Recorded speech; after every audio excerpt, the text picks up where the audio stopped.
Welcome to episode 322 of the DFO Rundown, brought to you by Bet365, the largest sports betting platform globally. You can open an account with Bet365 today and use the promo code DAILY365 to bet on a huge range of markets. Whatever the sport, whatever the moment, it's never ordinary at Bet365 with Frankie's Eagles in the Monday Nighter. Maybe you can get on that. Frank, how you doing? I'm good. Yeah, I'll be at that game tonight. Looking forward to it. Home opener, always a fun What's night. the weather like in Philly today? It would be 22 degrees centigrade and 74-ish Fahrenheit. All right, so pretty nice. Pretty yeah, nice night for football. Yeah, it should be good. It should be high 60s, low 70s at kickoff, and it'll be really nice. Awesome. And hey, we want to welcome a new sponsor to the pod. Big thanks, big shout out to Fountain Tire, who's on board for a while. Fountain Tire, of course, has a great deal going on right now. You can save up to 25% off select tires, including Goodyear, up until October 10th at Fountain Tire. Welcome them to the pod, and lots to when do discuss. By the way, do you put winter tires on your car? Well, yeah, 100%. So like how? So all right. If you're from the US like me and I've always wondered this, like what percentage of people in Canada put on winter tires? Ooh, that's a good question.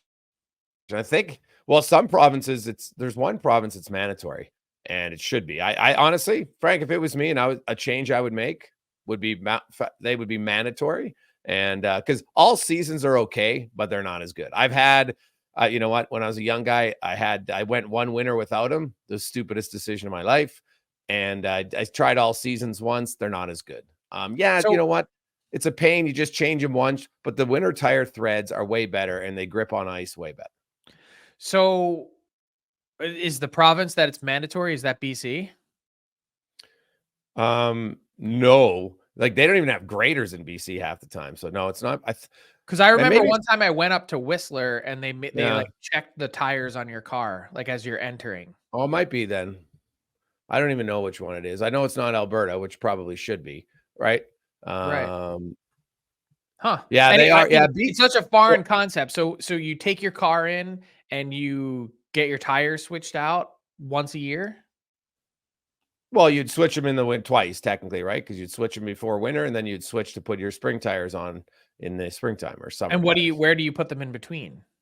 Well, you just store them, right? Like you have them, you can store them in your garage, depending on where you're at. Most people just have like you can put 4 on a rod and you just slide them in, right? So you just stack them on like donuts, or on top of it. Hey, I know what that looks like. Yeah, there you go. Donut shelf. And then you can have the usually you put them in a bag, then they don't get dusty or anything. There you go. Well, welcome to Fountain Tire, and yes, we're glad to have you and all your tire needs, especially if you're getting ready for winter. I guess not. It's mid-September. When will you see first snow?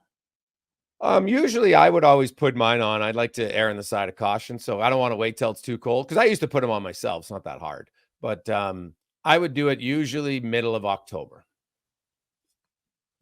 But we're not that far away from first snow, are we? No. Well, last year we didn't really get any snow until in Alberta anyway, until like November. So it varies from year to year. I've been there for opening night before, and there's been snow on the ground. Oh yeah, no. My birthday's in October. 3 weeks away from that. Yeah, I've had a few Halloweens where you were wearing snow suits, so it all depends on the year. But I actually, no joke, I actually just bought a set of about 3 weeks ago from Fountain Tire for my wife's vehicle. So there you go. Awesome. Now let's I guess the one hockey news, and we did our preview. If you missed it, I highly recommend it. Check it out, last week's pod talking about the Metro division, and today we're going to focus on the Central. But one of those teams, I guess the one player signing, James Van Riemsdyk, a 1-year deal, $900K to go into Columbus. And you know what, they probably could use all the help for veteran players and guys who are perceived pretty good guys in the room after everything that they've gone through here with Johnny Gaudreau. Yeah, and not only that, but they actually have a little bit of spending to do to get to the salary cap floor after Johnny Gaudreau's passing. So Don Waddell, their GM, said a couple days ago that they're not just looking for PTOs. They're 2 forwards short. James Van Riemsdyk gets them one closer, and now as training camp is just a couple days away, you could see any number of possibilities. You could see the PTO, someone slide in there, but wouldn't be surprised to see them hand out another contract as well. All right. How we like to do this, we go here standings in the division. We go from bottom to top, and we will start with the Chicago Blackhawks. 23 wins last season, 52 points. Obviously not a great season for the Blackhawks, one that they kind of expected. They finished 31st in the NHL. Only San Jose was worse, but the Hawks went out and had a busy offseason. Tyler Bertuzzi, Teuvo Teravainen, the big names up front you would look at that. Then on the back end, they've got Martinez and Brody, and you throw in Patrick Maroon and a host of other guys. It's a pretty different looking roster for the Blackhawks. Yeah. You forgot to mention Ilya Mikheyev, Craig Smith. I mean, it's a whole brand new looking team. Lauren Brossoit in net. There is zero question the Chicago Blackhawks are going to be significantly better. My question is how much? They were 25 points back of 7th place. I bet you they close that gap. I still think they finish in 8th, but I bet you they close that gap down to 5 or less. What do you say? Well, they were 14 back at Columbus, right? Oh, no, sorry. No, Columbus is in the Eastern Conference. I'm looking at Arizona. Yeah. 52 to 77 is what it is, how far back they were, if I'm not mistaken. I think Utah / Arizona, now Utah, has also improved a bit. So they definitely won't be 25. I'm not even sold they'll be dead last. So I think they make up significant ground, but there's only so many points you can make up, right? Like, are they going to take out that many points across the league? That would be a monumental improvement. Well, for one, you're going to have Connor Bedard for another almost 20% of the season, provided that he stays healthy. Yeah, Taylor Hall, same thing. So yeah, I mean, Taylor Hall was lost in it felt like the first few weeks of the year. I mean, they were probably as unlucky as possible last year in terms of injury. Yeah. Well, Hall only played 10 games? Yeah, and then Corey Perry had his thing. Like, it just, everything eroded the plans that they had in place, which is why you saw them go out. And I think my favorite part about what Chicago did this summer is they didn't really lock themselves in on anything. Yeah, Tyler Bertuzzi, he got 4 years.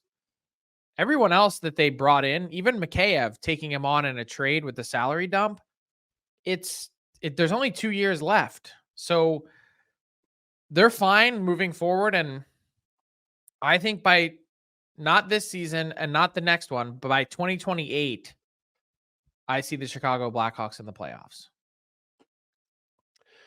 Possibly.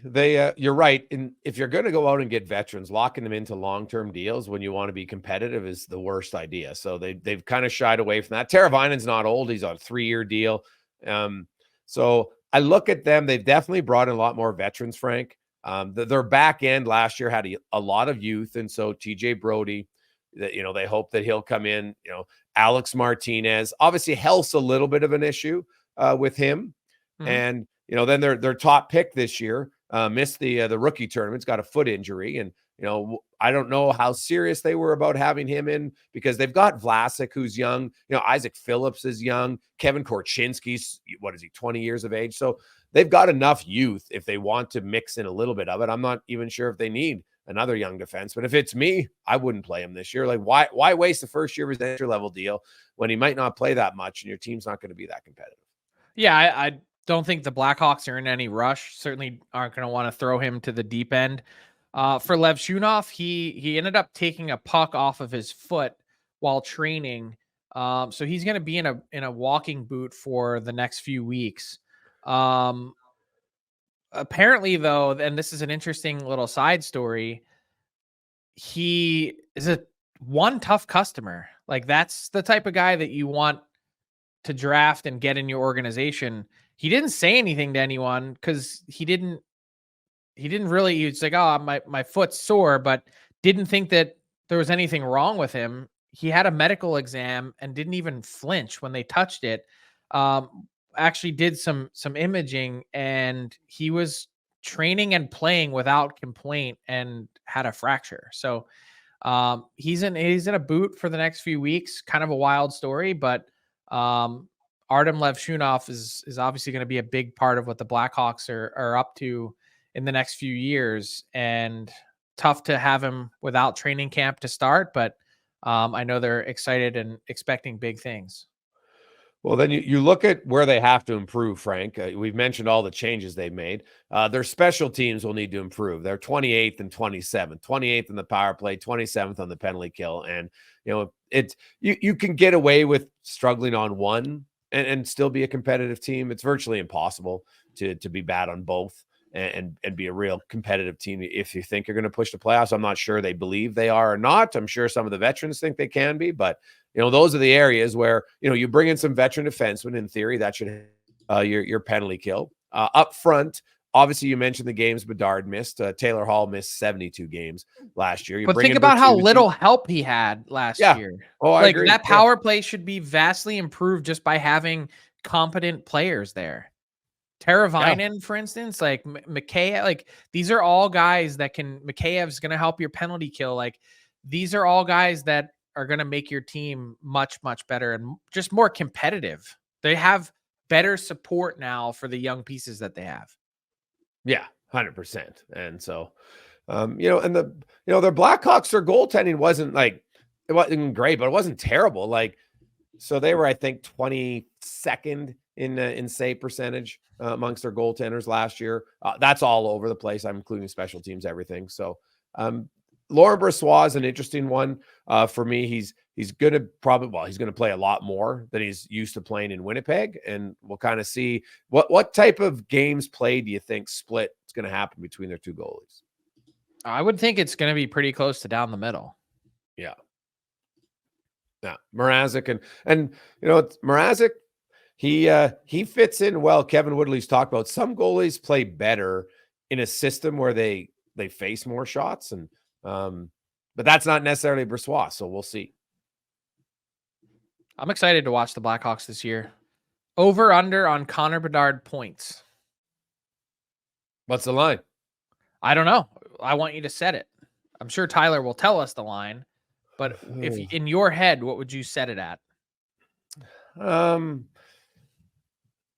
might set it at 91.5. Okay. I say Connor Bedard hits 100 points this year. Really? Yep.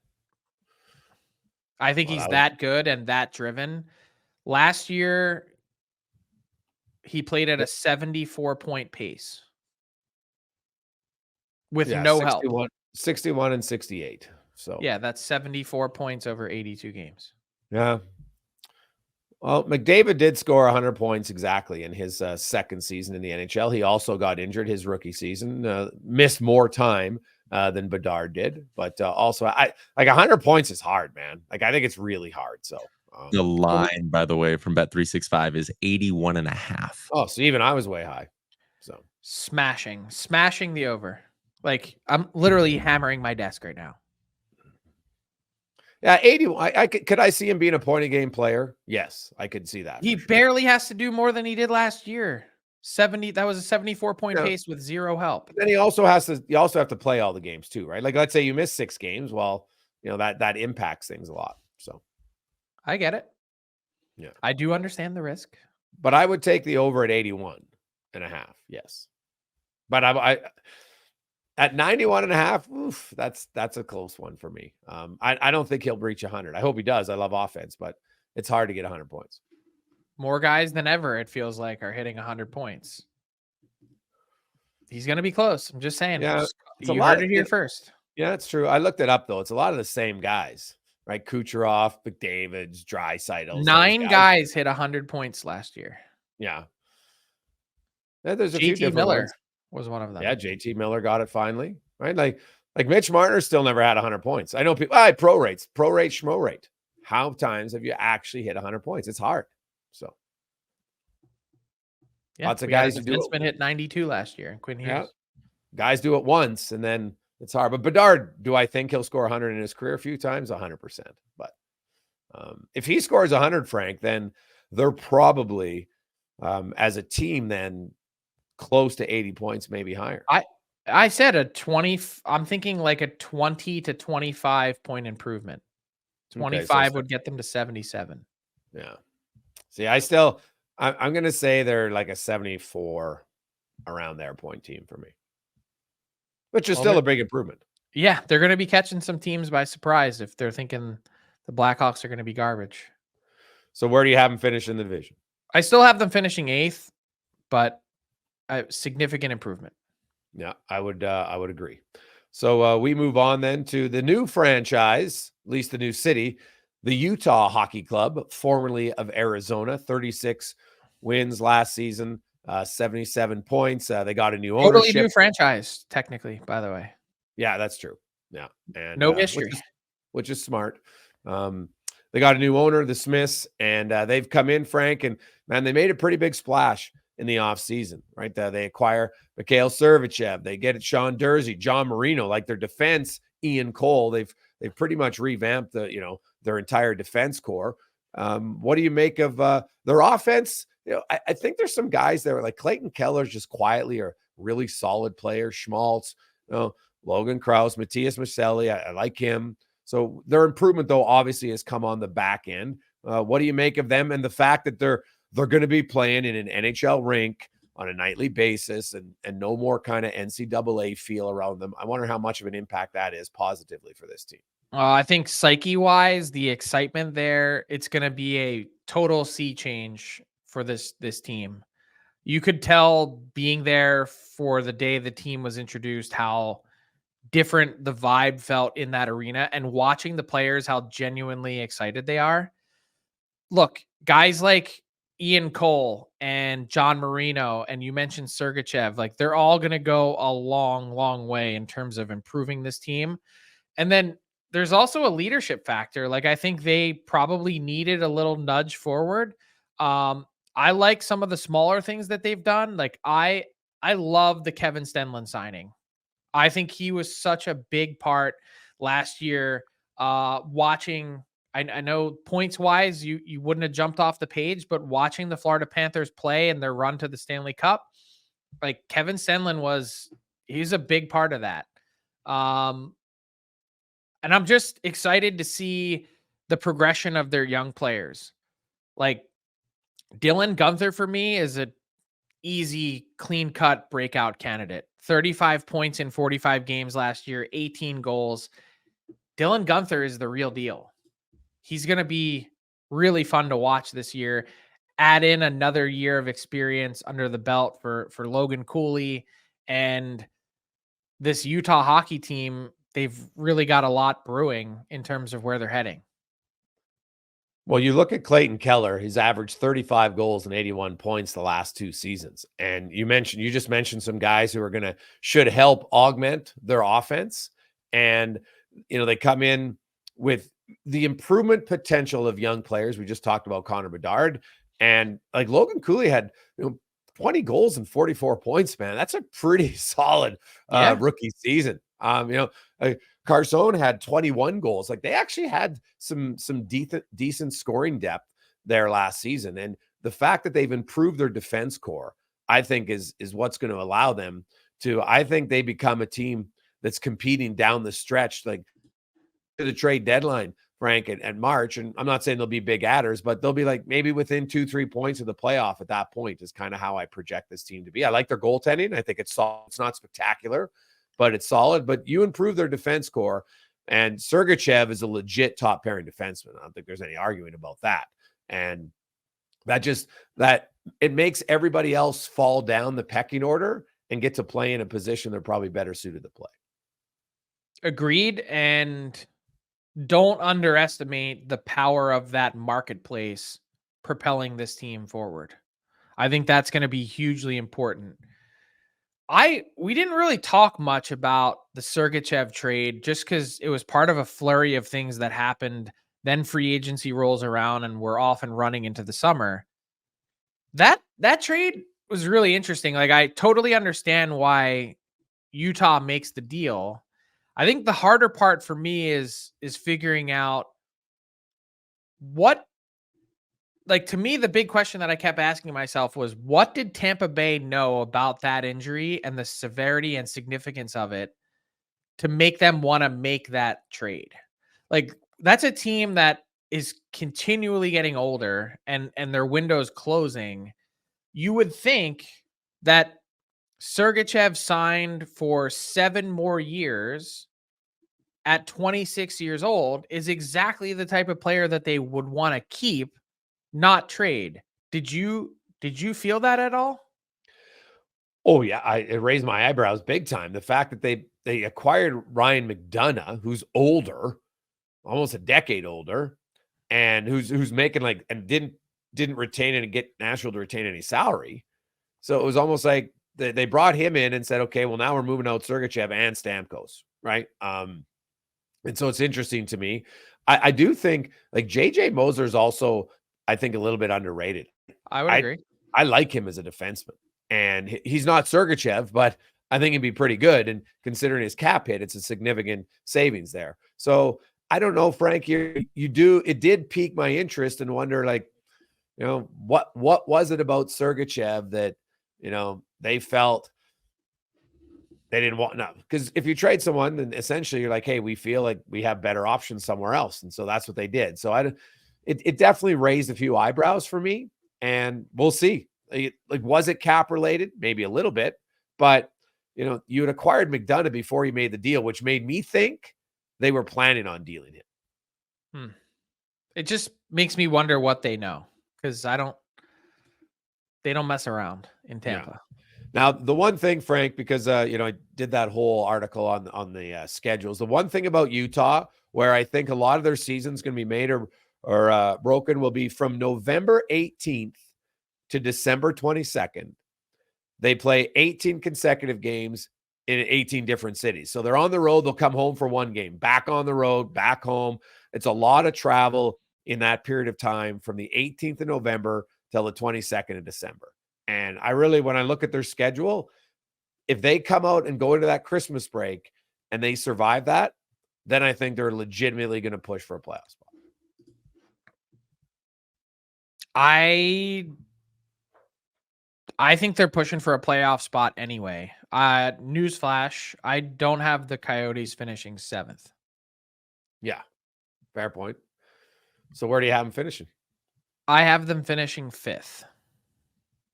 Ooh, spicy. I have them 6th, which, it's close. I think this division's this division from 3rd to 6th, 7th. I think it'll, even Chicago coming up from 8th will obviously be a lot closer, right? Because there was a 35-point gap between 6th and 8th last year. And like St. Louis and Minnesota were close last year, 92 and 87 points. The Blues finished 9th in the West, so they weren't out of the playoff spot by that much. So I think it might even get a little bit closer this season. So I have them 5th. Okay. So we move up a rung of the ladder to the Minnesota Wild, who are entering the final year of salary cap death, where basically 15 mil in cap space to buyouts. And they, even with that, Frank, Minnesota's had 3 100-point seasons in the last 7 years, which is tied for the most teams in the Western Conference. Like, I'll give them credit that despite the buyouts and all that recently, they've been competitive. Right? But let's be honest, like, that's a significant disadvantage to not be able to spend when you have an owner who would do it. You have a GM who would definitely not be afraid to go out and make some moves, as we've seen even with the salary cap the way it is. Like, this year, I still have Minnesota out of the playoffs, but man, next summer it could be the summer of Bill, as I think Bill Guerin will be wheeling and dealing. Maybe. He will. He's got 15 mil to spend. Yeah, I mean, look, there is obviously light at the end of the tunnel, but that doesn't change the fact that last year was a hugely disappointing season for many. And I guess I'm just looking for the path of how do they get back there? How do they get back to being a 100-point team, a playoff team? I just don't know that they have the goods. Like, look, Brock Faber was an absolute revelation last year. Yes. They really, really missed Jared Spurgeon. Only playing 16 games. To me, I know that Kaprizov finished with 96 points. He just, for huge chunks of last year, he just didn't have the juice for me. He didn't, like, look, he's a competitive guy, and he really, when there's a puck available, he competes his ass off for it. So I'm not faulting him for that. Part of it could be potentially some lack of support, but to me, there was something a little bit missing for too long last year from him, that he just wasn't the special absolute superstar that we saw a couple years before. I mean, 21-22, he had 108 points. He hasn't gotten back to that level, and he's been getting paid a lot closer to it. Yeah, he had a slow start. Finished strong, 96 points, as you mentioned. I still like him. I think he's a guy that can be a difference maker for your team. Man, you're pretty close to 100 points. You're right. To me, I found it was definitely in the he had two stretches, I think, where of 7 or 8, 9 games where he hardly did anything offensively. And when you're the number one guy, you just can't have that many offensive lapses. You can have games, Frank, where you maybe don't play well, but you still find a way to chip in a point or two, right? I kind of find what the really good offensive players do. But like Matt Boldy, I like him. I think he's got room to grow. Joel Eriksson Ek has really emerged. He's a hell of a player, both ends of the ice, 30 goals last season. Marco Rossi, young guy who had 21 goals, who I still think there's definitely room to grow. You mentioned Brock Faber. Brock Faber's minutes, I think, will come down with Spurgeon in the lineup every night. It'll help him, and that might make him better. Right? He's not a big guy, and it was unbelievable the minutes he played last year. Like, he was training to play the most minutes until kind of down the last month of the year. Like, he was logging huge minutes, and for smaller defensemen to do that, Duncan Keith's done it. Others can do it, but it's monumentally tough. So if Spurgeon even takes out a minute or two, not because Faber's playing poorly, just because Spurgeon's pretty good, I think that'll actually help him and make him better, and maybe limit the possibility of a little bit of a sophomore slump. So the Wild, their only real change year to year is a healthy, to knock on wood, Jared Spurgeon, and they signed Yakov Trenin, who, by the way, I thought was really disappointing after the trade from Nashville to Colorado. I hardly noticed him, which is kind of saying something for such a big human being who plays big. Can you make I can't, this is where I'm at. I can't make an argument that the Wild are better. Well, Spurgeon being healthy should, in theory, automatically make them a little bit better. But, they had other guys. Like, how much better can Brock Faber be right now? Like, on a realistic expectation, that would be hard. How much better can all those guys be? Like, how much real room is there to grow for Matt Boldy? How much bigger of a step can Joel Eriksson Ek take? That's a fair question. Yeah. I think some of those guys are close to their ceilings.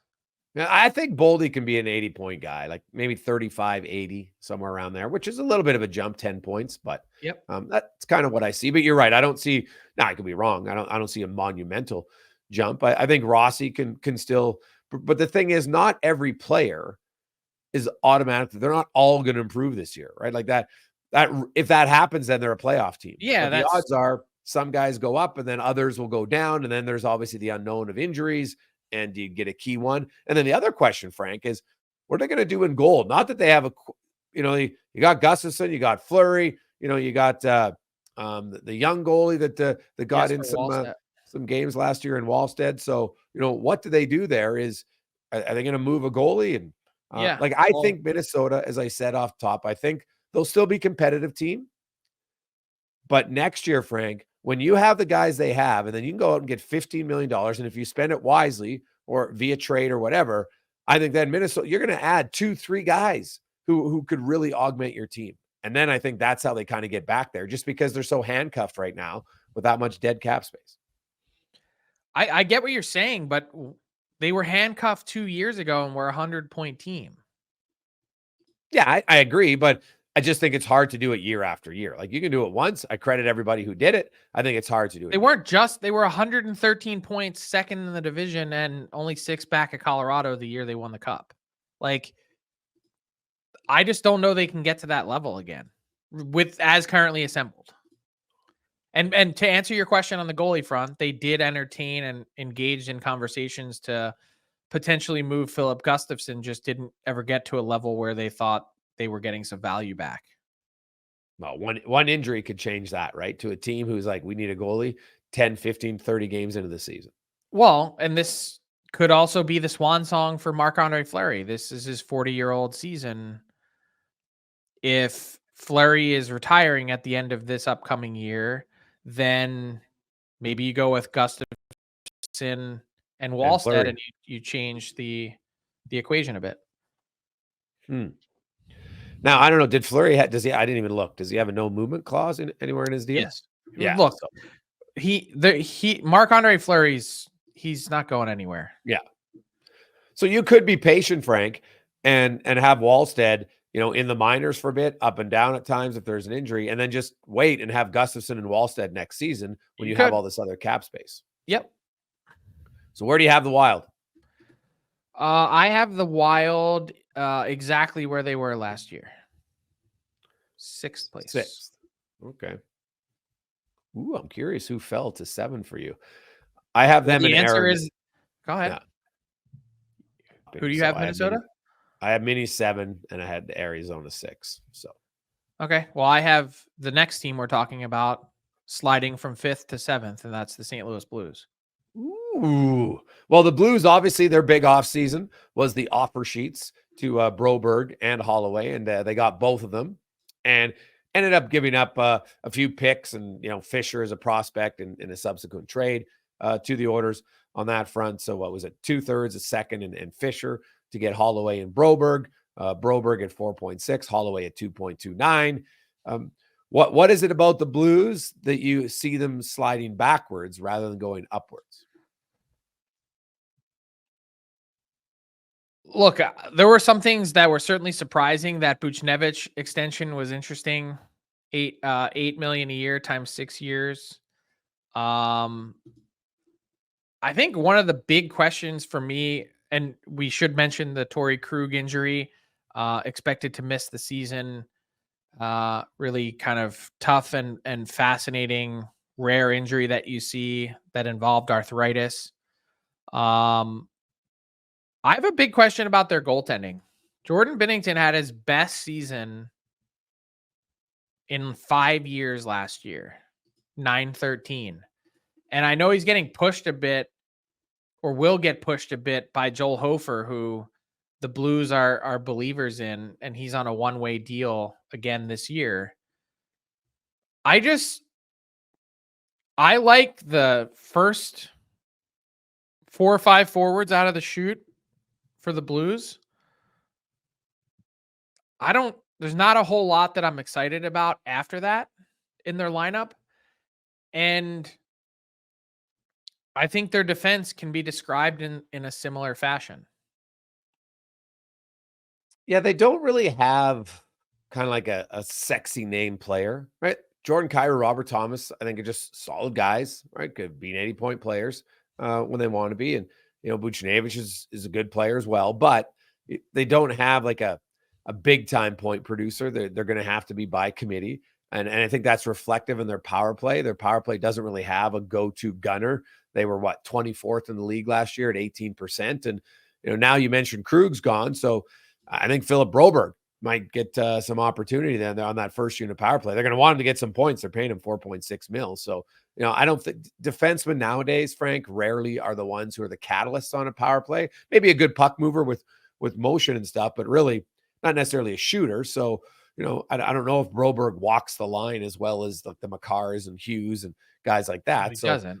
We'll see if he makes any difference. Their power play's got to improve. It's got to come from their forward play. It's just a fact. They got to be better there. That's where most of your points and goals come in today's NHL, and the best power plays anyway. So defensively, like I thought St. Louis, like I don't know what it is about their defense, but I felt like, they went from when they won the cup, Frank, they had trees all over the place. And then they replaced them with a lot of small guys. And I think at times that hurt them. All right. Broberg's, not a heavy defenseman, but he's long. All right. He's lanky at 6'3". He can skate it. He skates very well. I'm curious to see, though, how he's going to handle it if suddenly he's playing against, if he's playing first or second pair, which I assume he will, and now you're playing against better players most shifts. That's a big adjustment for some guys. So I'm not concerned about him at all. No, I think he proved when it matters most, and certainly had the ability to be exposed at varying points in a run to a Game 7 Stanley Cup final. He didn't flinch at all. Like the competition and stepping up a level wasn't a concern. And I know you're mentioning deployment, but 82 game regular season, like I don't have any concerns about him. And in fact, I said it on the pod well before the offer sheets. Like I think he's real close to being a $6 million defenseman. Like he's around the corner from that. Big prove it year for him. But I mean, and by the way, we should also give you were talking about the defense, I know, but we should give some love to Jake Neighbors. 27 goals last year. He probably had the most quiet 27 goal season of any young guy in the league. Love the step forward that he took, and he's going to be a big part of their team moving forward. I'm with you. Like Robert Thomas, he took another step forward last year. Jordan Kyrou went in the opposite direction. Like they're going to need more from him. And I'm not seeing tell me what part about the St. Louis Blues you really love. Nah, there's nothing I love. I will say now, for the last few years, Binnington, his I know if you just look at save percentage, but if you look at expected and other numbers, it's actually been pretty good the last few years in St. Louis. But can he be much better? He's more likely to be worse than better. Yeah, that's what I agree with you, right? Like I think there's maybe more of a regression potential than an improvement. Now, if he maintains the way he played last year, then the Blues will be in the mix.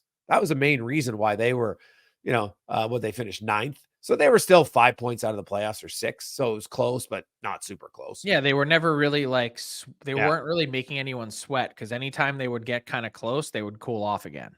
Yeah. So I could see it. I will say this about Broberg. I think Broberg in the playoffs, because he scored some goals, his goals for, goal against, which is ultimately the most important, was really good. But his expected goals was 34%.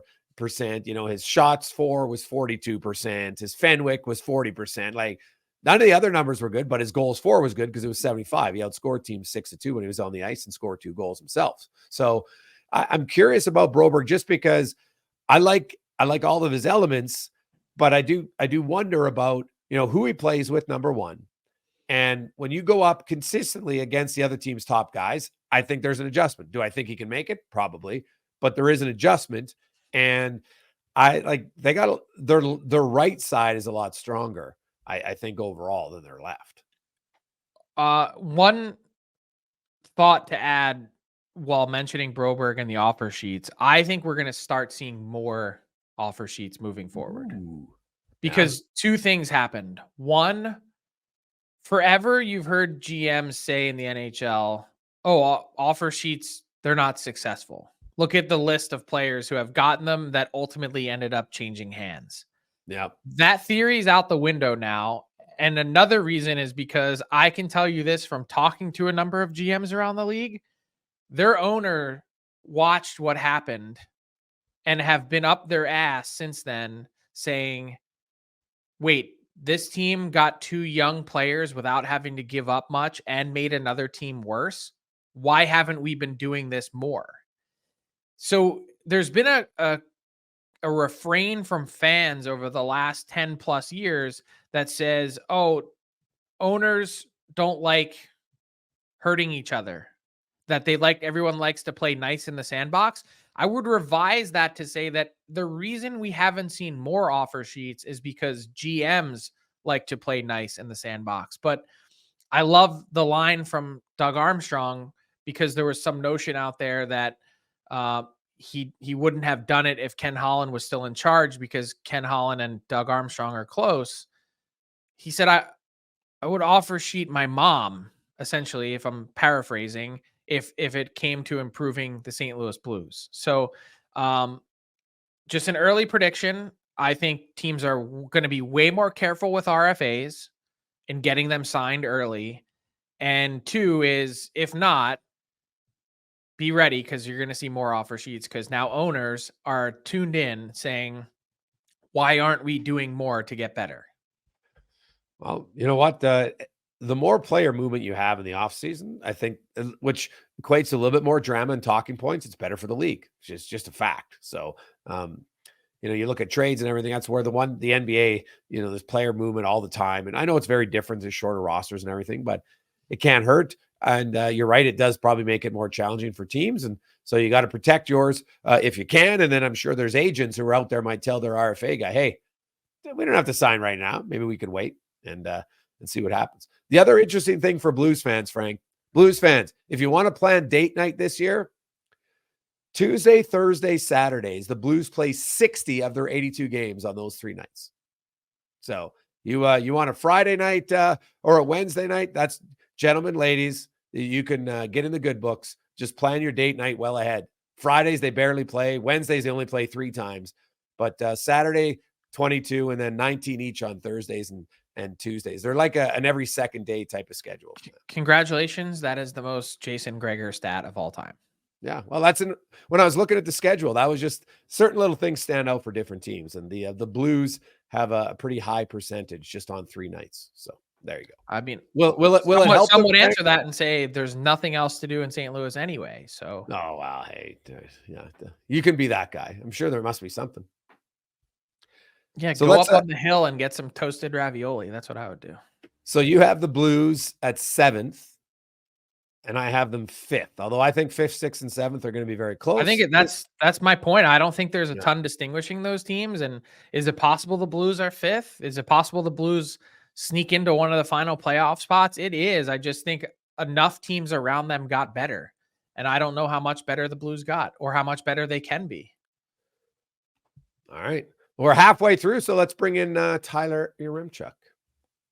What's up, boys? Ready to go with a new edition of Fill in the Blank. And as you said earlier, Gregor, Fill in the Blank is brought to you by our new friends at Fountain Tire. You and your family's safety is important. Fountain Tire specializes in tire and auto service, and you don't have to settle for choosing between a good deal or customer service, because Fountain Tire does both. They'll treat your vehicle like it's their vehicle. If you need new tires, or maybe your engine has a little rattle, stop into Fountain Tire and they'll sort you out. And right now they're running a deal.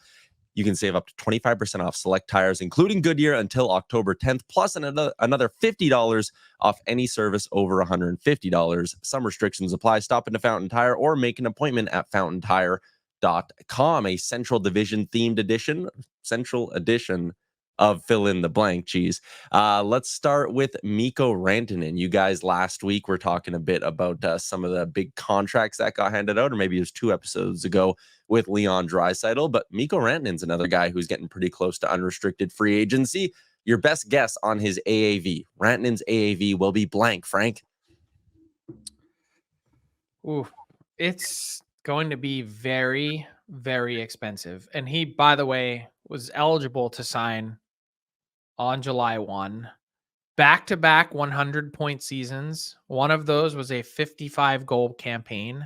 He had 42 last year and 104 points.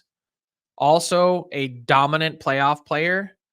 Each of his last 6 playoff runs, he's been north of a point per game. I say Mikko Rantanen's next AAV starts with a 12.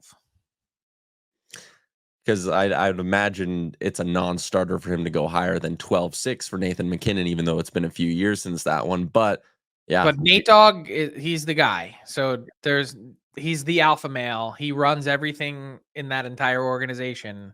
No one's topping Nathan MacKinnon. Greg's, what's your best guess for Mikko Rantanen's deal? Could he get north The last of 2 years, there's only 7 guys with over 200 points, and he's one of them. But he's below Pasternak. Like, the more you look at that Pasternak deal in Boston, man, It was a a great deal. bargain. It's a great deal for the Boston Bruins at 11.5. And just how many goals Pasternak scores, but how many points he gets. He has the 5th most points the last 2 years. Only McDavid, Kucherov, McKinnon, and Draisaitl have more. I like Rantanen, big, strong. I was going to say 12.5 is what he gets.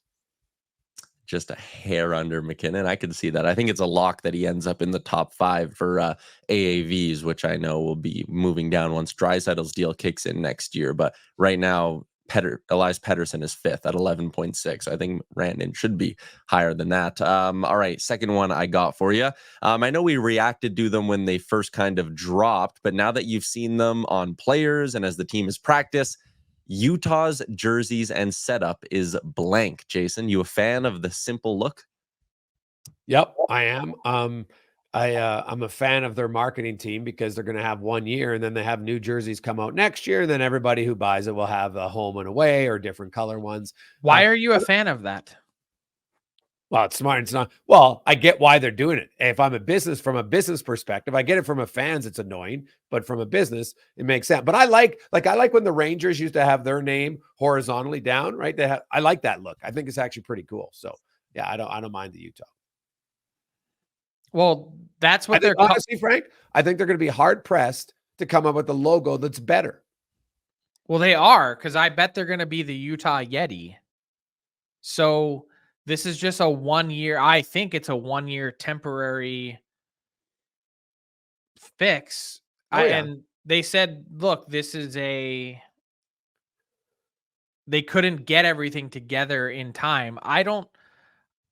Maybe I'm a skeptic. I don't necessarily buy that. I think part of it is exactly what you were saying, a business play. And I think that's wrong. Get ready though, because this is going to be the color scheme. They've already said these are the colors that their team is going to have. I'm excited for everything Utah. The look doesn't do much for me, but plain is fine, I guess. What if when they announce that they're the Yeti, they just change the jerseys to say Yeti across them instead of Utah? Probably. Yeah, that would be classic. Okay, last one I got. What if we just drank like vodka and water? I mean, like you got to flavor it up a little. That's a good way to keep it tight, though, Frank. I wouldn't know anything about that. Although I did get to the gym today at 6 a.m. and I'm starting a new thing. So training camp for Frank. It is. Okay, last one. Going back to the hockey side of things. Last year, there was no division in the NHL had 4 100-point teams. But if you go back 2 years ago, the Pacific Division did it. And then the year before that, all 8 playoff teams in the Eastern Conference had 100 points. When you look at this Central Division, I think it's probably the best division in hockey with a chance to have 4 100-point teams. When you look at the fact Nashville was at 99 last year, percent chance that the Central Division has 4 100-point teams. Frank, you're up first. Percent chance. I'm going to go 40%. Pretty high. I'm low. And I do not think this is the best division in hockey. Okay, interesting. I am going with like a 11% chance. I think it's low because I think bottom teams have improved, so they'll eat up a few more points. And I think there's a few teams that might be a tad overhyped right now. We'll get to that in our final rankings. I would totally agree. All right. Well, then maybe that's a good segue into the back half of the pod. That is a wrap on today's edition of Fill in the Blank. Once again, brought to you by Fountain Tire. Wow. It's all right, like Frankie. Tyler's done this before. Oh, I know. Hey, look at those smooth segues for those watching. I like it. Let's get to the top 4, at least last year in the Central Division. And number 4 with 99 points were the Nashville Predators. They had a ridiculous stretch run, although then they kind of stubbed their toe in their final 10, going 4-5 and come up shy of 100 points. But they obviously had a very, very busy offseason. Brady Shea on the back end signs for $7 million. Steven Stamkos for $8 million. John Marchessault for $5.5 million. What do you make of the Predators? The Nashville Predators are the most improved team in the Central Division. I don't think it's even a question. They, to me, are knocking on the door of Stanley Cup contender. I don't think they're quite. I wouldn't have them in my circle of 5 teams to start the year, but they're certainly in the next 5 that could be in the conversation to win the cup. I think the trouble for Nashville, and it's not really a today problem, but I wonder how long they're going to be in that conversation, given the age of some of these players. But that's not a concern for 24-25 because they're going to be a really good hockey team. They played with a ton of structure last year. I think they were certainly a bit of a tough out for the Vancouver Canucks in round 1. And I think this team, just the additions of Stamkos and Marchessault, when you wanted them to have a little more juice on the scoring front, this does that. And Shea vastly improves this team on the back end. Plus, the UC Saros extension at $7.74 million a year. Saros isn't going anywhere. He's in the top 5 to 7 elite goalies of the year, where every year you know what you're getting. I think the Nashville Predators are a legitimate threat to win the Central this year. Interesting. They made the biggest splashes, no question about it. I think their best chance might be this year. I think as they age, those contracts will not necessarily be the best. My concern in Nashville is I don't see them having the center depth necessary to go deep in the playoffs. Now, they could address that by the trade deadline, no question. Now, Tommy Novak, maybe he'll surprise me and be a really good second line center. I know there's lots of people that are hiring him. So what do you mean? Like, I don't understand. Okay, I don't see, like, I like Ryan O'Reilly's all around game. I'm not sold when I look at, the top end center teams. I don't see Nashville with them. And I think it's such an important position, the most important forward position. And they made all the splash. They get the wingers. That's great. But, someone's got to move the puck. And when your wingers are your best players, Frank, historically, then you're a good team. You're not a great team. Okay. So that's where I see the Preds. I don't.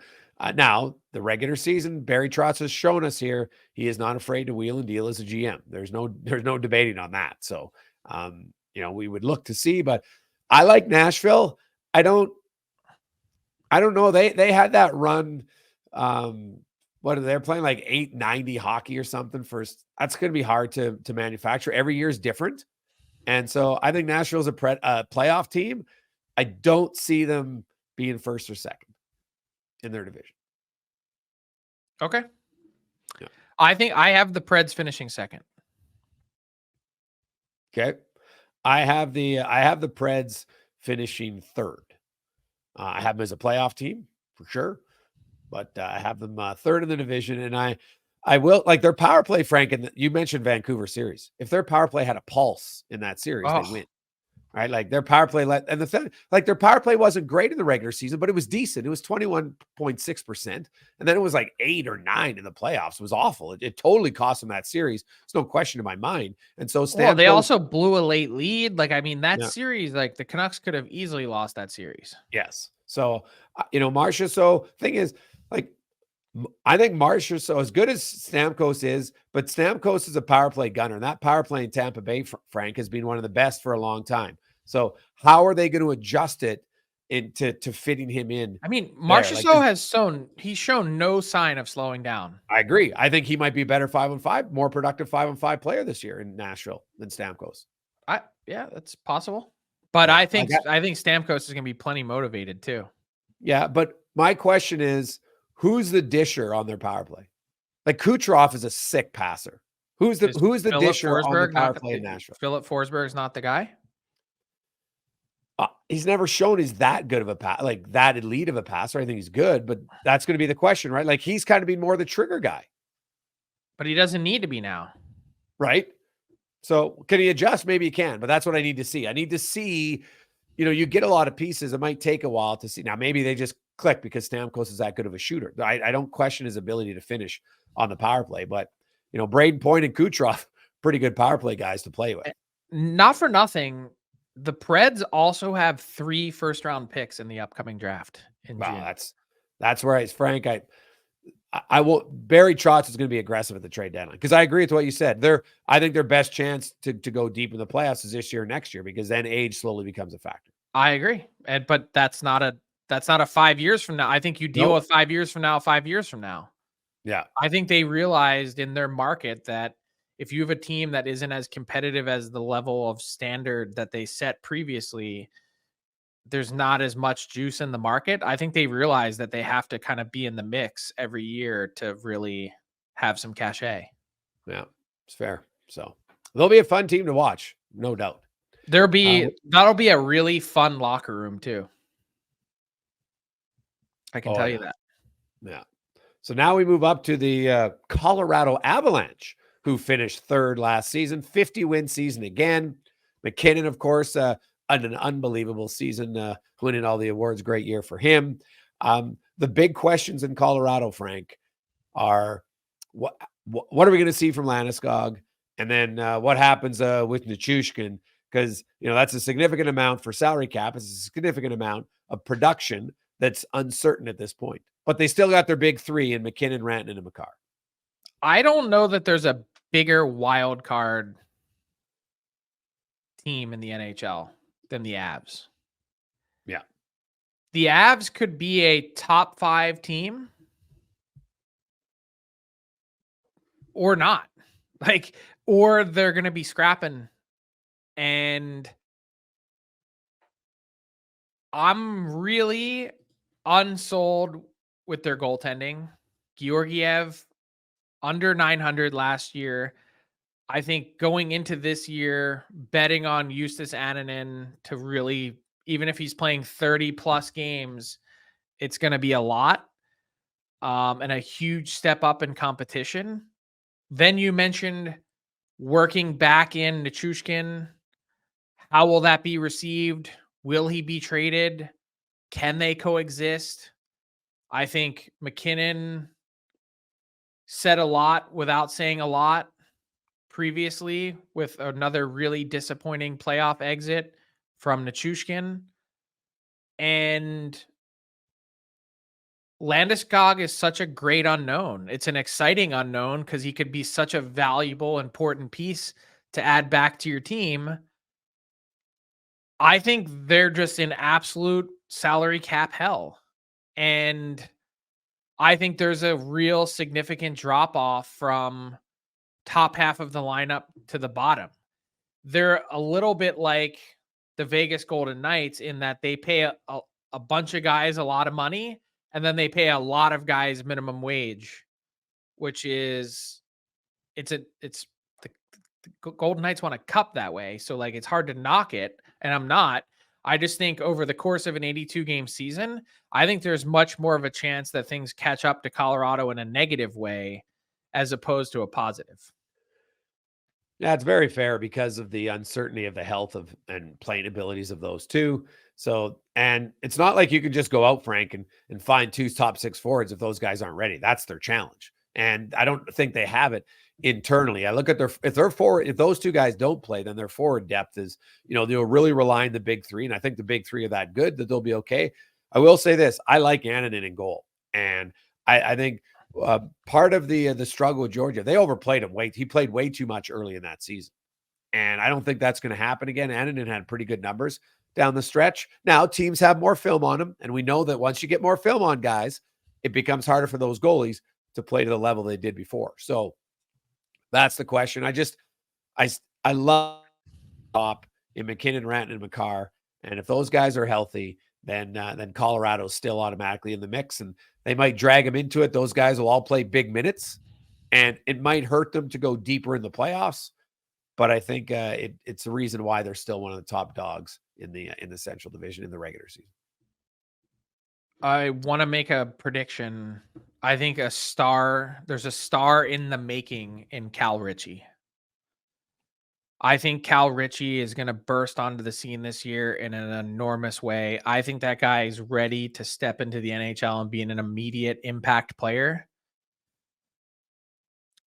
If that's the case, the Avs are going to be in great, great shape. I just think there's a lot of ifs this year. And I would lean toward the Avs being slightly worse this season than they were last year. My interesting player in Colorado is Casey Middlestad. And now, you come into camp, you're there all year, you got used to the players last year. What's he going to be?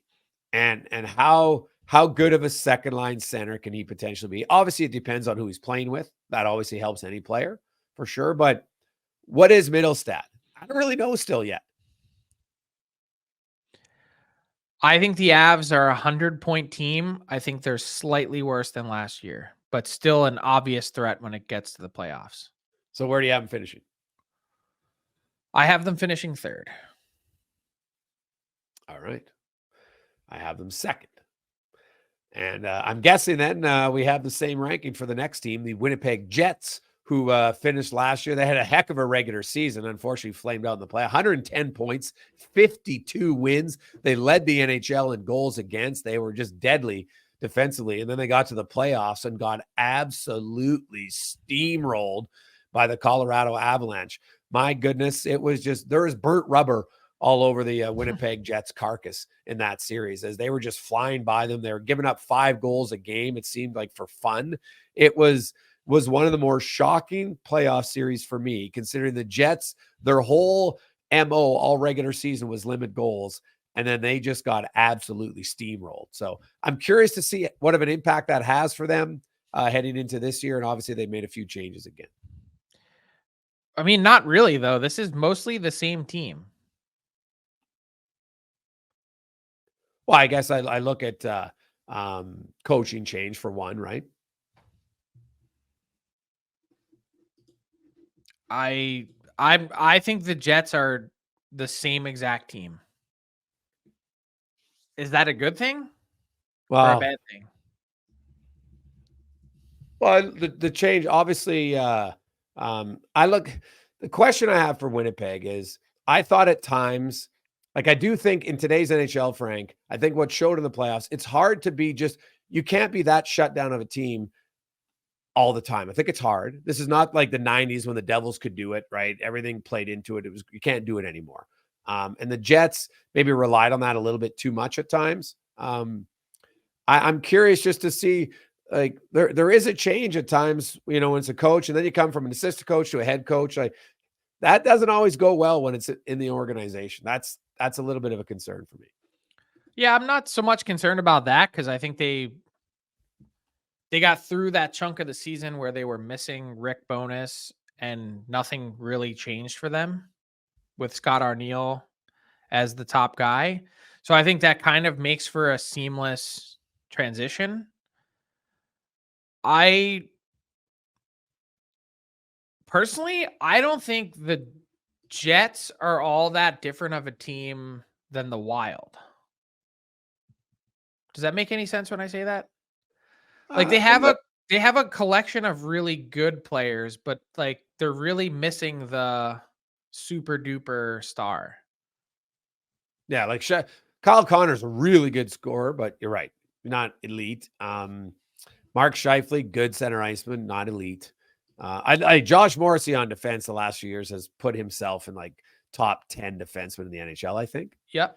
So he would probably be the one. Obviously, Hellebuck in goal is pretty darn good, but he's their best. He's their best. He's their MVP, their best player. Yeah, their 4 to 6 defense to me is a question mark there. I wonder about the depth. And they're not. You can't make the argument that they're stronger. They lost Brendan Dillon. Yes. I don't. Are the Jets better this year than they were last year? No, not for me. I agree. I think they maxed out. Like I think they played defense last year as well as humanly possible. It's unlikely that they are that strong defensively again this year.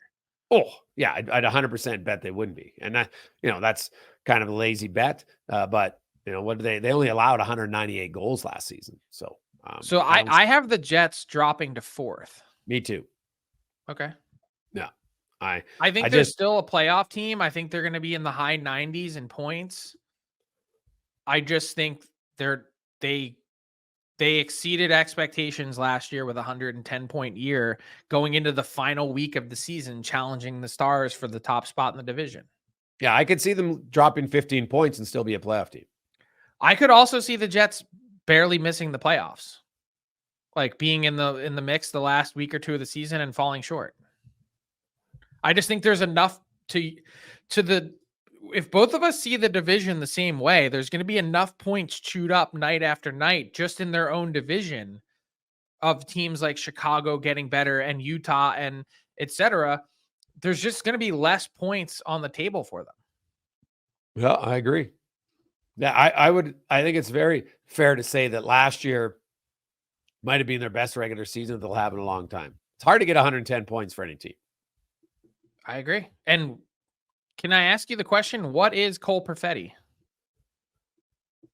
Yeah, I don't know yet.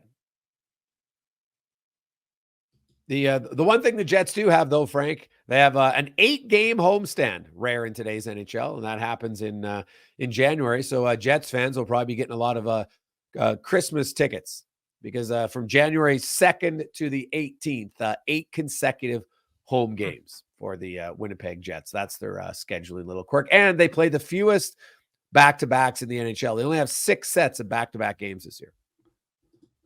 Because that's where everyone wants to be in January. Hey, Winnipeggers like it. They don't mind it, but maybe I love Winnipeg. Teams, yeah. The visiting teams might not. So maybe that's you're going to have, that's a cold couple weeks. Yeah, it might be strategic by the Jets schedule makers. Let's get all the road teams in here in the middle of January. So you see the Jets as I think with Hellebuck, I still think they're a playoff team. Yes, I have them 4th. I have them as a playoff team. Okay. And that leaves us with the Dallas Stars, who won the division last year, went to the Western Conference Final before losing to Edmonton. They had 52 wins, 113 points. They've got a really good team. And I see, like, do you see anything? It's hard to be 113 points back-to-back years, but do you see anything in Dallas that makes you like they had a lot like Matt Duchene had an unreal season. I really like their defense, but like, is there any reason for you to think they can be even the same or better this year? I think they can be the same. I don't think they're going to be much worse, and I don't think there's a lot of room to be much better. I'm really fascinated to see, like, when you watch Wyatt Johnson and you look at the first 2 years he had, could you possibly get another 15-point bump out of him? Yeah, he went from 41 to 65. Could you get him to 80? I mean, it's possible. Yes. You saw Logan Stankoven come in and how impactful he was, and he had a decent little playoff run. But now you've got his running mate, Maverick Bourque, coming over. He had 77 points in 71 AHL games last year.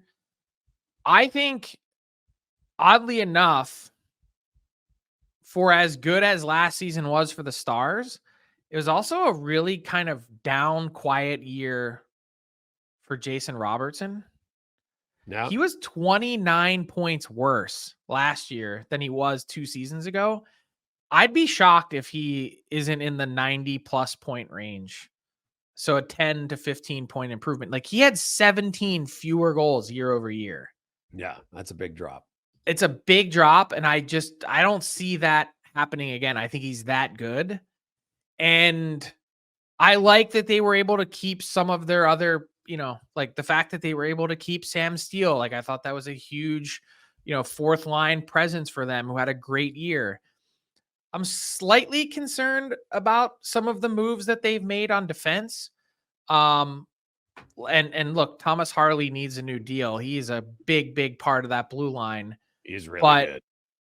Heiskanen is elite, and Lindell holds his own. But you start to get into, and I think Lyubushkin is a perfectly fine version of Yanni Hakanpää.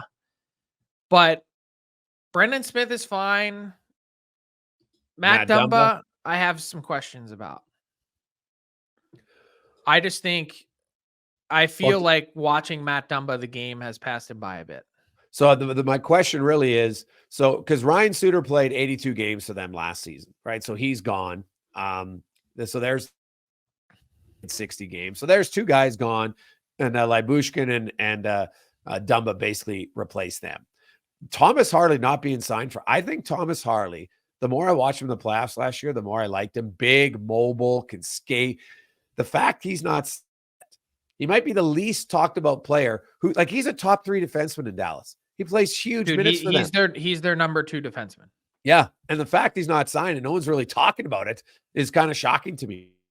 Well, it's an obvious, they only have the cap space to bridge him. I know. But and so there's not really much to talk about. Like, my guess is it's 2 times 4 point something, and you move on. Or does Harley just take a 1-year deal so he has arbitration rights next year? Maybe. But either way, like, you got to find a way. Training camp starts here in medicals in 2 days, on ice in 3 days. And historically, the longer it goes. Now, if he gets in by preseason and gets in 2 or 3 games, not a big deal. But if you miss all of training camp in the preseason, Frank, we've seen what it does to guys. It's hard to play catch up. So that might be the one thing that could stub their toe a little bit for Dallas if that thing drags on any longer than people think. So you also swapped out Scott Wedgwood for Casey DeSmith. How do you feel about that? Wedgwood's been a very good backup in Dallas. Yes. And so his numbers were just okay last year. He was sub 900 last year. Yeah. So that's one. Casey DeSmith was sub 900 in Van last year, except he had 2 good playoff starts. Well, the thing is now, Frank, when you look at starting goaltenders, most teams now, you want your backup to play 25 games. Like, there's not many guys playing more than 57 games. Oh yeah, I'd say you're probably hoping for, like, you're probably ballparking 30 now. Yeah. I think it's close to that. Yeah. So it'll be I'm kind of fascinated to see, but I think Dallas is good. I have them first place. I don't see any here's the concern for Dallas if you look from a scheduling standpoint. For a team that we all think Frank's going to be a playoff team, their schedule, they have a really condensed schedule at the end of the season, 18 games in their final 34 days. So there's not a lot of rest opportunities. That's never an ideal schedule for a team that went deep in the playoffs the last few years, who's a little bit older, who's supposed to be a contender. Usually you don't want that much of a condensed schedule down the stretch. By the way, I mean, you're also missing Chris Tanev. I don't think we mentioned him. I think the story of the Stars season is that they were 1 to 2 defensemen short last year in the playoffs. And I don't know that they've solved that. So I think they're really good. I think they need a little more. Yeah. Like, if you look at their team and you played them against, let's say, Edmonton in the 3rd round again, do you think they'd beat them? Are they better? Are they better than Edmonton? Yeah. No. Okay. So, but Edmonton's got to get there, and Edmonton has it. We'll get to the Pacific in a few weeks, but I think Dallas is good. I'm always the team we see today. You mentioned Chris Tanev. He wasn't on their opening day roster last year, right? He was a deadline acquisition, and maybe they go out and make another one. But they got to get Thomas Harley signed, and I'm curious if it's a 1 or a 2 year deal, because obviously you've mentioned the big term. They don't have the money unless they're going to make another trade to squeeze them in.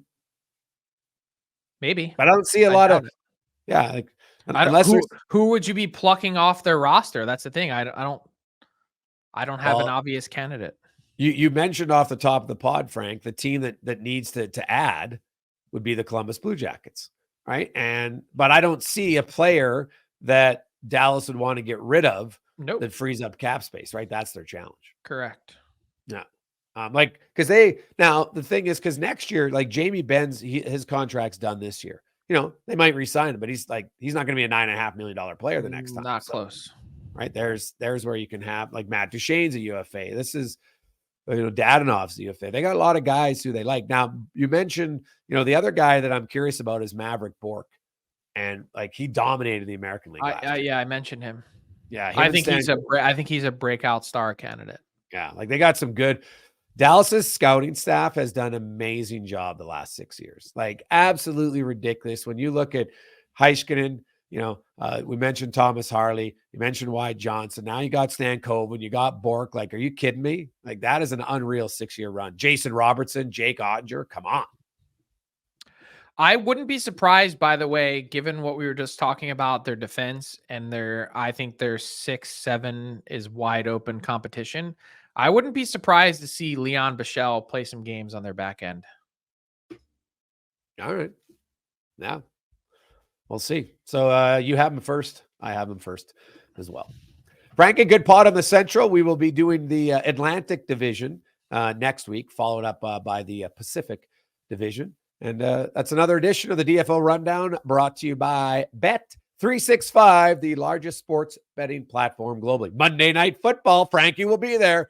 Get in on the Eagles and the Falcons. We'll see what happens and go to Daily 365 is the promo code that you want to use at Bet365. Have a great week.